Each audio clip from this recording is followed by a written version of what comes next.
Un cordial saludo a todos ustedes, queridos amigos, que nos siguen a través del canal católico San Gabriel de la Prelatura de Moyobamba. Voy a compartir con todos el comentario al Evangelio del próximo domingo, domingo 27 del tiempo ordinario. El Evangelio de San Marcos, capítulo 10, versículos del 2 al 16. La costumbre entre los judíos respecto al matrimonio era que tal unión matrimonial podía ser disuelta y casi siempre en beneficio del varón. El hecho es que, acercándose a Jesús unos fariseos, le preguntaban para ponerlo a prueba: ¿le es lícito al hombre repudiar a su mujer? Como en otras ocasiones, a los fariseos no les interesa mucho la institución del matrimonio o los derechos de la mujer, acaso ni siquiera los del hombre, sino ver cómo respondía Jesús a una pregunta tan hábilmente capciosa. Si Jesús respondía que no era lícito, se oponía a las importantes escuelas rabínicas y a una mayoritaria práctica por parte de tantos judíos, empezando por el mismo rey Herodes, que vivía adúlteramente con la mujer de su hermano. Si Jesús respondía que sí, que era lícito, podían reprocharle que iba contra el Génesis, como proyecto originario de Dios. Él les replicó: ¿qué les ha mandado Moisés? Contestaron: Moisés permitió escribir el acta de divorcio y repudiarla. Jesús les preguntó qué ha mandado Moisés en nombre de Dios, y ellos responden que Moisés permitió.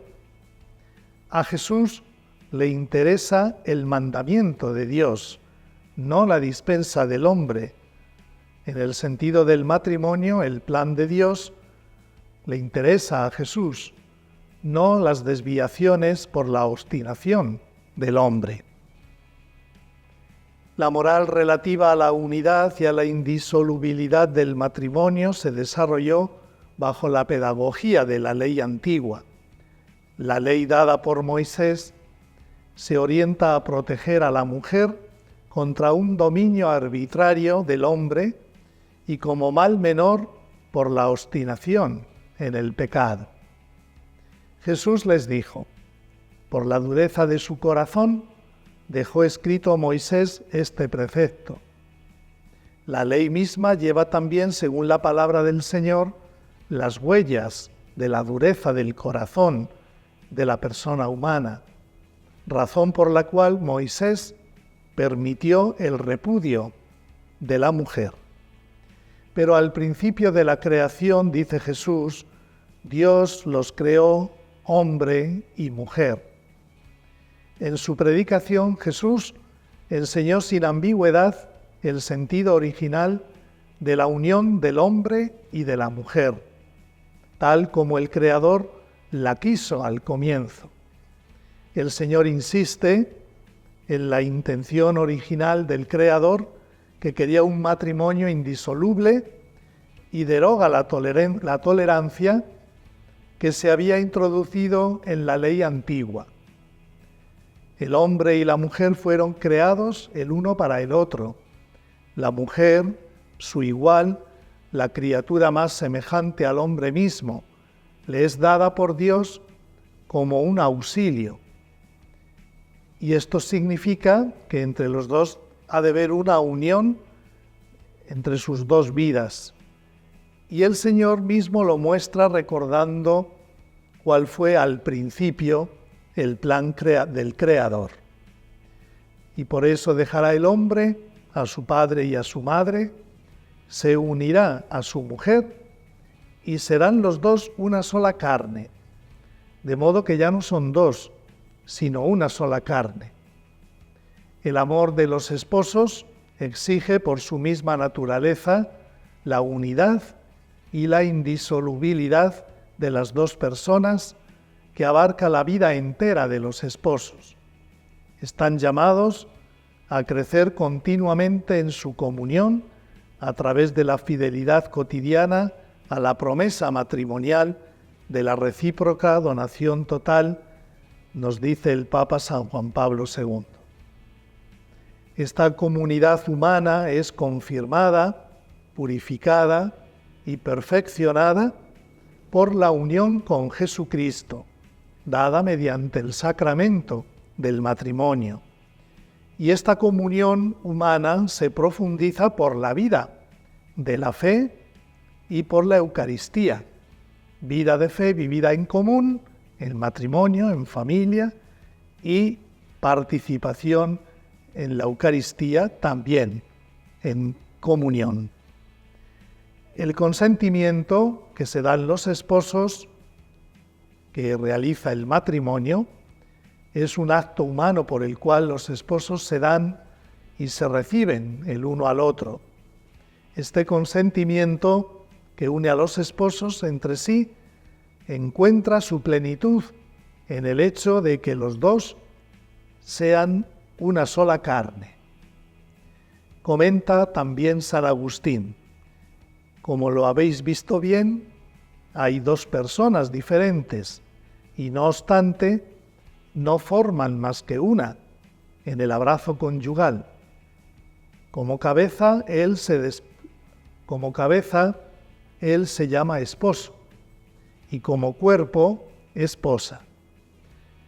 Y el Concilio Vaticano II, en la Gaudium et Spes 48, también nos dice: pues lo que Dios ha unido, que no lo separe el hombre.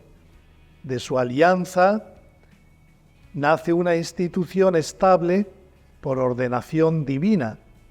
También ante la sociedad, la alianza de los esposos está integrada en la alianza de Dios con el hombre.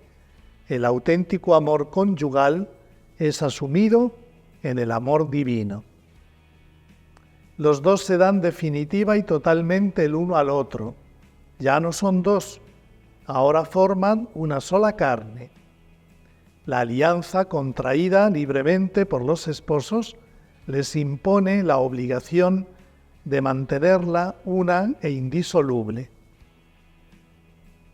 En casa, dice el Evangelio, los discípulos volvieron a preguntar a Jesús sobre lo mismo.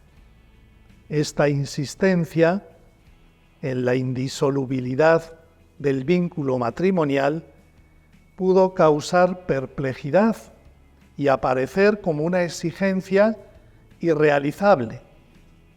Jesús, por otra parte, no impone a los esposos una carga imposible de llevar y demasiada pesada, más pesada que la ley de Moisés, sino que el Señor promete y da la fuerza y la gracia para vivir el matrimonio en la dimensión del nuevo reino de Dios. Siguiendo a Cristo, renunciando a sí mismos, tomando sobre sí la cruz, los esposos podrán comprender el sentido del matrimonio y vivirlo con la ayuda de Cristo. Esta gracia del matrimonio cristiano es un fruto de la cruz de Cristo, fuente de toda la vida cristiana. Vemos cómo Jesús viene a restaurar el matrimonio en la pureza de sus orígenes, cuando el Creador lo inventó. Y así interpreta con rigor el plan de Dios. Él les dijo: si uno repudia a su mujer y se casa con otra, comete adulterio contra la primera. Y si ella repudia a su marido y se casa con otro, comete adulterio.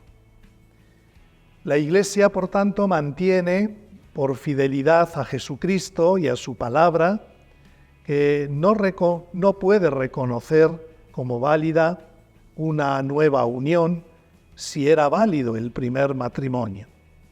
Si los divorciados se vuelven a casar civilmente, se ponen en una situación que contradice objetivamente la ley de Dios. habla Jesús de cometer adulterio. El adulterio es una ofensa a la dignidad del matrimonio. Esta palabra designa la infidelidad conyugal. Cuando un hombre o una mujer, de los cuales al menos uno está casado, establecen una relación sexual, aunque sea ocasional, cometen un adulterio. Y Cristo condena incluso no solo la práctica del adulterio, sino también el deseo del adulterio. Cuando dice, si tú deseas a la mujer de tu hermano, estás cometiendo ya adulterio en tu corazón. Ahora el Evangelio cambia de tema y el Señor comienza a hablar de los niños, aprovechando que le acercaron unos niños para que los tocara, pero los discípulos los regañaban. Al verlo Jesús se enfadó y dijo, dejen que los niños se acerquen a mí, no se lo impidan, pues de los que son como ellos es el reino de Dios. En verdad les digo que quien no reciba el reino de Dios como un niño, no entrará en él. Y tomándolos en brazos los bendecía, imponiéndoles las manos. Hay que hacerse niño para entrar en el reino de los cielos. ¿Qué significa esto? Hay que imitar la sencillez, la humildad, la pequeñez, la confianza, la docilidad de los niños pequeños, que cuando se fían de su padre y de su madre, no tienen miedo y están en sus brazos tranquilos y durmiendo, porque saben que están en buenas manos. Para vivir en el reino de Dios es necesario, por nuestra parte, aunque seamos adultos, tener esas actitudes de confianza, de amor, de cariño, de respeto a Dios, que es nuestro Padre, de vivir confiados en las manos del Señor, que nos va a manifestar siempre un amor providente. Dice también el Señor, dejen que los niños se acerquen a mí y no se lo impidan. La gran misericordia de Dios y la ternura de Jesús con los niños nos permiten confiar en que hay un camino de salvación para los niños. Y el único camino de salvación es Cristo mismo. Por eso la Iglesia llama a no impedir que los niños pequeños vayan a Cristo, se acerquen a Cristo por el don del bautismo. Esta es la gran responsabilidad que tienen sobre todos los esposos a quienes Dios les ha dado el don de los hijos. Los esposos están llamados también, como uno de los fines del matrimonio, a la educación de sus propios hijos. Bien, queridos hermanos, desearles a todos que pasen un feliz domingo y que la bendición de Dios Todopoderoso, Padre, Hijo y Espíritu Santo, descienda sobre ustedes y los acompañe siempre. Hasta la próxima semana, si Dios quiere.